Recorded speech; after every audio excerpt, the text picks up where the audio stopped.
So now it's going to get less friendly between the two of us because it's time for our segment that we call BPM, Beats Per Minute, everyone's favorite game show of DJ debate. Mickey, give us that BPM music. Pick it up, pick it up, pick it up. You see the drippy, I'm fitted up. Hop in my car and the giddy up. Secure the bag, yeah, I get the... All right. We call this BPM because in 1 minute, I'm going to kick Rich's at DJ Knowledge. Now, Rachel, I'll have you know that for the past 3 episodes... It's not even true. Sean has lost. They're just making this up. Handsomely. We don't even know who won or lost because it's in post-production and Mickey hasn't even done it yet. Okay. So you're literally making this up. All right, but so what's going to happen is Mickey is going to spin the wheel of something where he is, and he's gonna pose a question. We each get 1 minute to debate, and then the other person has a counter, and then Mickey at some point is going to tell you what's going on, and you're going to be the decider and give us your feedback of what you hear. You decide who's right. There it is. It's as You simple ready? as that. Are we like Rochambeau going first? I think I went first last time, so you go I'll ahead. go first. Yeah. All right, Mickey, spin the wheel of death. Give us the question. Rachel's going to tell me that I'm right. For all the pizza. All the pizza. There's no pizza. Prioritize these marketing efforts: bridal shows, time spent on Facebook groups, and the knot and wedding wire. For me, I'm prioritizing time spent. Bridal show 1. We're going to say knot and wedding wire 2, and we're going to say time on Facebook 3. Now, this is open to a lot of interpretation, but first of all, it's time spent. So I'm going to work backwards. Look, I have to gauge how much time I spend on Facebook because I'm one of those dudes where I'm on Facebook for 2 minutes. All of a sudden, I'm in a fight, right? Like I'm jumping into a DJ forum and I'm trying to fix the world's problems through. So I need to even monitor myself. I need to pull that back a little bit. I think that for us, anyway, it's been our experience with the Knot and Wedding Pro that if you do put time into that and you make your storefront really good and current and you're working on that, it does pay dividends for us. But for us, number one, it's bridal shows, and I know that successful DJs love to say, I don't need to do bridal shows anymore. Well, we have 20 DJs to feed, so we need to do bridal shows. But for us, it is a marketing opportunity of the utmost importance in that it's a big networking opportunity, right? Look, if we book a wedding at a bridal show, it's totally gravy. Do we have a clock on I this, know, Mickey? I'm going longer than a minute, but we're there to... Rachel's agent is giving me the let's go. She's got to be in Connecticut, so it's in bridal California. show, and then the Knot, and then... Yeah. And let Facebook. me please explain to you why you are wrong. All right. So what I'm going to do is I'm going to spend more time on the Knot and wedding wire because here's why. That's number one, you said? 3 is number one for time spent. I need to build the numbers. So for third-party credibility, it has accessible internationally for people who want. We just got a lead for a destination wedding in Mexico. So I need to get that review number up. Third-party credibility is unbelievable for us. Anytime you do a try before you buy, you're looking at reviews to see who got the and who got the fire. So that's number one. Number two, I want to go to the Facebook groups. You mentioned you're on Facebook. Facebook groups for me is kind of like the National Enquirer for weddings. People are going to talk about you. You're going to see who's canceling. You're also going to see, hey, we're looking to hire Rachel Lynch. Who's hired her before, right? So I want to spend time reading the National Enquirer to see what's going on about my business and my market. And number 3 is going to be bridal shows. I mean, yeah, I know. I get it. It's very important for us. And it's really not so much about booking couples. It's about networking with the vendors and stuff. But when that level is already high, I need to focus on the other 2. So that's going to be number 3 for me. All right, Rachel, who's right? If I had to pick one, I'm probably going to go with the... Gosh, guys, this is so hard. You know why? Because we're really on pins and needles. It depends who you think is right. It depends on the type of business you run. Sure. Right, and what your overall goal is. So, for example, I don't belong to either Wedding Wire, or the Knot. I don't have a website, and I've never done a bridal show, and I'm killing it through Facebook, social media, gig logs, YouTube, things like that. Right. So, I think it really just depends on the business, what your target market is. And how good you are at it, right? There's people who market on Facebook and it's hot garbage. There's people who should go to bridal shows and they show up with a pamphlet and a gig bar, and it's like, guys, so I mean, we know that it's guy. The overall package. I don't think there's a right or wrong here. Am I allowed So to it sounds say like she's that? okay. Rachel went safe. Okay, she's sidestepping. All right, Switzerland. Thank you. That was a good answer. That was Thank you, Rachel from Switzerland. We appreciate that, I guess. Just kidding. All right. All right. We'll try to see probably one of us to be right on the next one, so she can just say, "Hey, you're right." We had a compelling argument that was very, so. I thought so. very good. Yeah. All right, that was Mickey. good. Okay. Question number 2. All right, here's your next one. This is a scenario. You have a venue you're working with this weekend, and you discover that they have changed logistics or layout at their venue that now requires you to bring more equipment.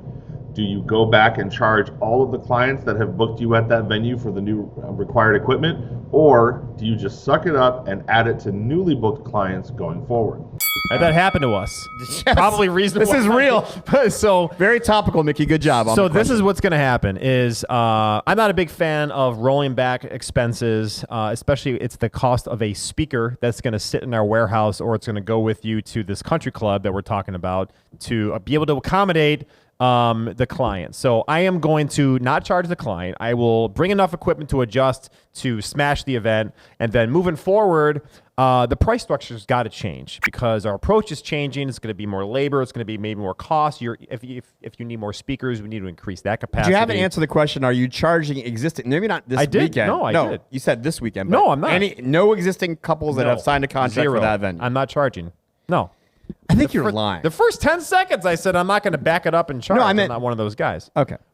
Well, look, damn it, Yeah, we're going to agree. 'cause you went first and Sucks. you went We went wrong. first. Yeah, we agree. it's okay. Damn it, we're agreeing. So yeah, look, you can't do that, right? Any client that's currently under contract for that venue, I think the added context that I'll add is that for me, if you do that, it only is going to look to the client like you didn't know what you're talking about in the first place, even though they've made the change to whatever logistic it is. Maybe they've opened a new cocktail room or they've changed the layout, so now you have to bring additional equipment. If you go back to your clients, they're just going to say, well, it's the same place. Nothing's changed for us. And I think you can only look like, number one, that you're cheap, and two, that you didn't know the layout of the venue in the first place. So I think there's no way you can do that. But you're right. You have to now, though, adjust what your pricing was going to be going forward with that venue because you can't keep, making the wound bigger, right? At some point, you have to wrap this up. We agreed. That sucks. Bleep me out, Mickey. I don't know. Maybe you will disagree with both of us, Rachel. What do you think? No, I do. I think you guys are spot on. So this is why doing, venue walkthroughs are always really important and having honest conversations about the expectation. I technically charge for the day. I don't even really charge for the gear. I charge for my time and talent to do what's being asked of me, regardless of what I'm bringing.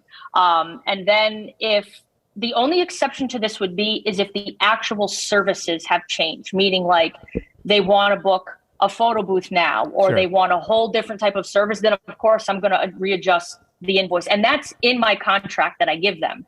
But other than that, if we find out that we need an extra speaker or something, I'm just eating it. And next time I'll book accordingly for the time and all effort comes out in needed. the wash. And if That's a good they answer. are booking a photo booth, it should be Danny Max's photo booth, I would think. Yeah, of course, because you take it Of sledding course. and stuff. Hopefully future sponsor of the Real DJ Show. I'm just saying. All right. Yeah. Unless they're absolutely changing the scope of the contract, which it tends to happen. Well, okay. I love the kumbaya moment that the three of us all agreed. But all right, Mickey, give us one that Give we us disagree on. a juicy one, Mickey, that John gets flustered. I don't get flustered. All right, your third one is also a scenario. It's a long one, so here we go. You're at an outdoor wedding, and you get there to set up, and there's no coverage or canopy or anything over your equipment. There's no chance of rain, but it's going to be extremely hot, so you set up your own canopy to try and protect your equipment from overheating. The wedding planner comes over and tells you to take it down because it doesn't match the design. You explain why you need this to the planner, but she says she will not allow it, and while you're away from your equipment, she has one of her staff take down your canopy. Do you put it back up despite the objections of the planner, or do you tell them that if the power goes out at any point that you will inform the client exactly why it happened and who took it down? Well, this is a very aggressive question that should never have happened in the first place. Damn. I'm going to go first. And the real answer here is that there's no way this scenario, did I say scenario? There's no way this scenario should have ever happened in the first place. Because whoever this is, this hypothetical DJ that brought their own canopy to solve their own problem, should have solved their problem by having a conversation with their client and talking about the expectations that happen when you're outside and having these conversations with a planner and finding a solution way in advance. If you've gotten to the point where this scenario is outlining, you failed. It's your fault. So I guess to answer this question, if I'm putting myself in the place of this hypothetical lame-ass DJ that didn't have a conversation about their needs in advance, I guess I would say, yeah, if they take it down, I'm not going to say anything because it's my fault in the first place. that I put up this crappy problem. I mean, look, we all know this person, right? They bought some grocery store canopy and they put it up on their own and didn't ask questions. No, it's your own fault. This happened? No, I'm just saying. Okay. I was gonna say, like, I missed this story. No, I'm okay, just making up story. But yeah. the point is that you shouldn't be in this situation in the first place because you covered it before and you found a solution in advance. Rich, So here's the thing. I'm going to use the canopy. So yes, you're right that you should have had that conversation and this should have been dealt with in the planning sessions and whatnot. But I'm going to use the canopy. They hired me to do something, to use my talents, and I got to make sure that the audio performs well, especially when it's in the beaten sunlight, like Crispin Hill, right? So I'm going to use the canopy, get some flowers to decorate it, do what you got to do to make it look pretty. You say flower decorate your canopy? Yeah. I mean, make it like, blend in. But sorry, like camouflage, planner. like camouflage. Planner, I have to be able to do audio. You're not going to have a ceremony, and they're going to look at me like, "What the hell's going on?" So, yeah. I mean, otherwise, you're going to be in breach of contract. You hired me to do audio for your ceremony. I'm bringing said audio, and there's external factors like sun rays and humidity. So. Although in our contract it says we have to be protected from the elements. Somewhere, right? Like, see, again, it's all about the venue walkthrough. You should know this expectation up front. But let's just say you show up and where you were supposed to be, they now have a lemonade stand and you can't be where the shade was during your venue walkthrough. So now you have to be flexible. I would say, listen, let me maybe adjust this so I could be out of view with the photos, but there's only one chance to get this right? If we have a videographer that wants to live tap into my feed and my stuff isn't working, they're not going to get what they need, and it's a whole chain effect. So regardless of how ugly this pop-up tent is, like you said, we have a contract, we have obligations to fulfill. So let's see what we could do to kind of make this work for the both of us, I guess. I think that's the route I have to take. Down. All right, he's claiming victory. I won the first question, too. I think what's the problem is Rachel's probably the best judge we've ever had, and I'm feeling awful that I'm losing. Damn it. Wait till she gets to the next two segments. She's in a roll. Oh, my God. All right. It's good. You want to debate Rachel since you're winning? All right, Mickey, Rich and Rachel going head-to-head. All right, last one. This one's an easy one. All-day pricing. Is it a good idea or a bad idea? Okay, this is going to get good. There it is. The question is, Rachel. I didn't hear it. Can you repeat it? Yeah, the question is all-day pricing, good idea or not? What say you, Rich Cranston? I am completely and wholeheartedly against all-day pricing. I have 5 kids and a wife. I got kids, man. And my time with them around the pool is precious. So if I'm going to be with you for 6 hours or 12 hours, there's going to be a difference for my time. So it's going to be specific. I'm not going to leave it open-ended. If we're going to go overtime, of course I'm going to be available for that. But it's going to be a chargeable overtime. So I'm against all-night pricing. I just think for my talent and expertise and my time away from the opportunity cost of where I could be with my family or whatever is worth something. What say you, DJ Rachel Lynch? Okay, so I think we may be in agreement, but I think there's a little nuance that needs to be clarified. Love it. So I don't believe in all-day pricing. I do believe charging for time and talent accordingly, but I don't itemize it. I don't say it's cost, like this is what you pay per hour. Like for a wedding, if it's a 6-hour wedding, I'm saying, listen, you owe me $3,500.